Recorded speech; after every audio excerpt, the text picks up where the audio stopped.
Magaalaan Nageellee Arsii kan hundeeffamte bara 1936 akka lakkoofsa Itoophiyaatti. Erga kan galte immoo bara 2001 seektaroota mataa ishee hundeeffattee hojii tajaajila garaagaraa magaalaa kana keessatti bal'inaan kennuu kan eegalte.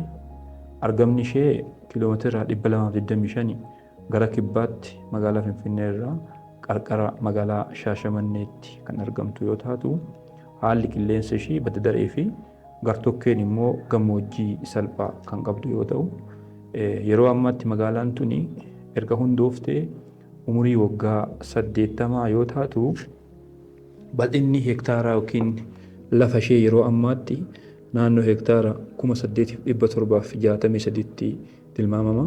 Baay'inni uummata ishee yeroo ammaatti gara 200,000tti kan tilmaamu yoo ta'u, magaalaan tuni haalli argama ishee giddugala ikooturizimii waan taateef daldalaaf investimentii magaalaa simachaa jirtuu fi yeroo ammaatti investoroonni baay'een magaalaa kanatti seenanii hojii fayyadamummaa dhuunfaaf fayyadamummaa waloo irratti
Irena.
Adem